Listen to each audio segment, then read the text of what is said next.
What's the biggest misunderstandings about Ramadan? Do you think European workplaces are comfortable talking about religion? You start realizing how much of your eating is just habit, not real hunger. Sounds romantic. Yeah. To look in the stars, see the moon. Emotional control, empathy, self discipline. These are all core leadership traits, and Ramadan trains them daily. Maybe understanding these things make workplaces much more human. Welcome to another episode of Culture Behind Business, the podcast where we explore how culture shapes the way we live, work, and lead. My name is Naveed. And my name is Kati.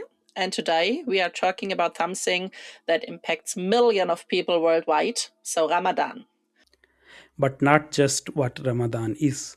We'll talk about what it feels like, how it changes daily life, and what it means in business and professional context. And I will be asking Naveed all questions I've ever been curious about, especially the one people sometimes hesitate to ask.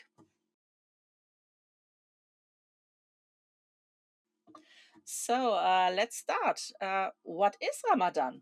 Ramadan is the holiest month in the Islamic calendar, and it is the month when the first verses of Quran were revealed to the Prophet, peace be upon him. So, Islamic calendar is based on the lunar movements, and it is 10 to 11 days shorter than the solar calendar. It has 12 months, and Ramadan is ninth month, and it is the holiest of the months of Islamic calendar. Okay, so it changed in our calendar every year. Yeah, right. Since Islamic calendar year is 10 days shorter, it means that the month of Ramadan, as other months as well, move around the year. And it will happen that over a lifespan of a person, you will find Ramadan in winter as well in summer. Okay, interesting. Okay, so be honest. No food, no water all day. What does it really feels like? So the first 2 or 3 days, honestly, rough, especially for you are used to coffee in the morning. Around noontime, you start questioning your life decisions. But then something interesting happens. After a few days, your body adapts and your mind becomes sharper. You start realizing how much of your eating is just habit, not real hunger. And it becomes less about I can't eat and more about I'm choosing to not. And that shift changes everything. So it's not constant suffering. No, not at all. It's actually surprisingly calm. There's a slower rhythm to the day. You become more aware of your reflections. If someone annoys you, you are like, okay, stay patient, you are fasting. It's like 30 days of character training. Okay. What's about children, maybe pregnant women, sick people? So everyone is in Ramadan fasting? Yeah, so very interesting question. And you are right. Ramadan is obligatory for uh, every adult person which is in health. So there are certain categories or of people who uh, are not required to do fast. So children, for example, under the age of until they reach the puberty, they are not required to do Ramadan. Sick people, if you are sick, you just if you are sick for a few days, you don't fast. You have to repeat those days afterwards. Or pregnant women, of course, yeah, they don't fast in that case. Or people who have permanent sickness, diabetes or other kind of stuff, then of course they, because that's permanent state, then they will not fast in that case. but you mentioned children next to 14, 15 years, something like this. So in Germany, the opinion is that the lunch during the school time is very important. So how can we combine this both things? Yeah, so what happens is usually children start to observe Ramadan at a very younger age, even though if they are not required to. But since the atmosphere at the home, the whole family and friends are fasting, then the children also at the age of 7, 8, 9 years, they start to fast. Maybe not for the whole day. They start, okay, from the morning they wake up before the sunset, before the sunrise, with the family, and then maybe till noon time initially they will not eat or drink anything, and slowly over time they will increase their fasting period, and in 2 3 years they get trained, and even before reaching 13 14 years of age, they are actually fully used to fast. And so I remember my first, when I started, I was like, I don't remember exactly the age, but 8 or 9 years old. And my daughter, the elder one, she is now 10 years, and the other one is 8. They are already now starting. Last year they did on weekends, and Oh, now okay. they are doing even the bigger one, she is doing even during normal days, on the days when she doesn't have the afternoon school and doesn't have the sport lessons, and she, on those days she's doing voluntarily. I mean, for example, today we told her not to do, but she insisted, because then also in school she has friends who are fasting. Then Okay, they say, okay, no, my friend, all my friends are fasting, I want to fast as well. cool. Yeah. Okay. And one other thought about what role do prayer, charity, and community play? Yes. So the month of Ramadan is actually a month of training. So charity and prayer, which is mandatory in Islam. So you have to pray 5 times a day, and you have to give a percentage of your wealth in charity every year. So which you should do, you're supposed to do anyway. And in Ramadan, if you do it in Ramadan, it has even more um, benefits from the religious point of view, and it is uh, mm, more beloved in the eyes of Allah, doing in the month of Ramadan. So you try to do more prayers, not just the five obligatory. You try to do additional prayers. You give more charity, try to be more kind, uh, and you will see people normally who are maybe very irritating all the time, or very aggressive, and if they are fasting over time, at least in the month of Ramadan, I see them, they are more calm than usual. Maybe not always, but they try to be calm.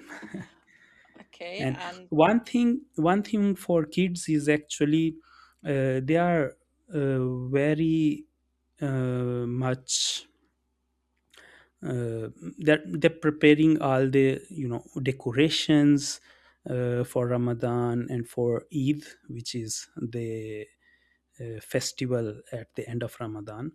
okay, there's a festival. There is the celebration the day after, and that day is holiday, one of the two holidays in Islamic calendar. And so there are a lot of eating at that day and celebrations, and kids are really happy, and they enjoy these moments. Is it like Christmas? Are there presents for the children? Yeah, yeah. So of course there are presents for the children, and you go, or you meet with your friends and family together, eat together. Yeah. Okay, big celebration. Yes. And you asked about the cultural aspect. Yes. So Ramadan is, of course, it is a religious month, but then in each country, different countries, different cultures celebrate it differently.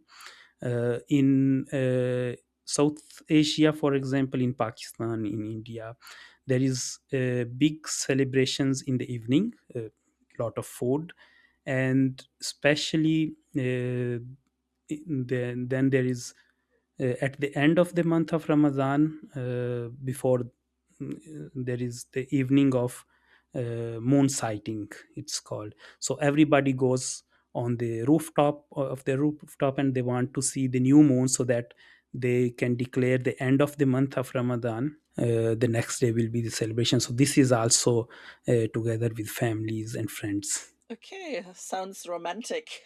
Yeah. To look in the stars, see the moon.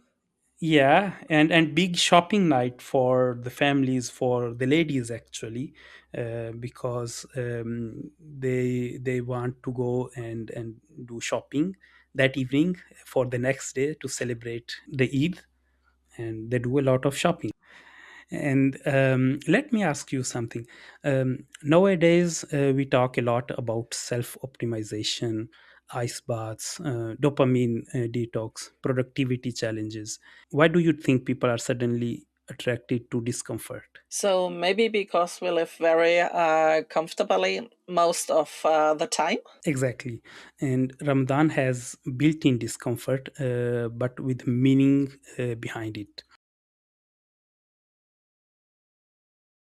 Okay. And what's the biggest misunderstandings about Ramadan? That it's just about not eating. Food is actually the easiest part. The harder part is controlling your tongue, your temper, and your ego. If you fast but gossip and argue aggressively, you are kind of missing the point here. It's supposed to make you more empathetic. When you feel hunger, you think about people who don't have the food to eat. So from your perspective, when you see Ramadan in media, what's the focus usually? Mostly the fasting, of course, or big evening meals. Yeah, and the evening meal, iftar, it's called. It's beautiful, but the quiet moments before breaking the fast, those are even more powerful. There's this calm, reflective energy, hard to describe unless you experience it. Okay, so, and another point, let's talk about business. So, are you less productive in this months? That depends. Physically, maybe you have to manage your energy. I won't pretend that I'm at 120% all the time, but mentally, sometimes I'm more focused because I remove distractions. No coffee breaks, no snack breaks, no toilet breaks, just work. And you also become very intentional with meetings. For example, you think, is this meeting really necessary? That's actually a productivity hack, and you try to optimize your work time. So let me turn this around. If a colleague tells you they are fasting, what do you think? I try to be considerate, maybe avoid lunch meetings or something like this. That's appreciated, really. But here is something important. We don't want to be treated like we are fragile. Empathy is good. Overprotection feels weird. Okay, so just normal respect. Exactly. Ask if adjustments are needed. Don't assume weakness. Uh, do you think European workplaces are comfortable talking about religion? Not really. It's often avoided. And that's interesting because avoiding it doesn't remove it, it just creates silent misunderstanding. Yeah, maybe you're right. You mentioned character training. So, does Ramadan shape leadership? I genuinely think so. Think about it. Delayed gratification, emotional control, empathy, self discipline. These are all core leadership traits. and Ramadan trains them daily in real life situations, not in just in a seminar room. When you attend leadership workshops, what's the buzzword these days? So, resilience and emotional intelligence. Yes, exactly. And Ramadan forces both. When you are tired and still show up calmly, that's resilience. Sometimes you need a lot of patience. Okay, so what is your favorite part of Ramadan? So, honestly, the few minutes before breaking the fast, you are hungry, you are tired, but you feel grateful. Even water tastes amazing. And it reminds you how much we take simple things for granted. Okay. So, let me ask you something. If you fasted for one day, not for religion, but just as an experiment, what do you think you would notice? Probably how often I eat without thinking about it. Exactly. Ramadan exposes unconscious habits, not just food. So, how quickly we react, how easily we complain, it slows you down. Okay. I feel like today I understood Ramadan on a mostly different level. Yeah. And that's really the point in this podcast. Culture isn't something abstract, it shapes how we think, work, lead, and treat each other.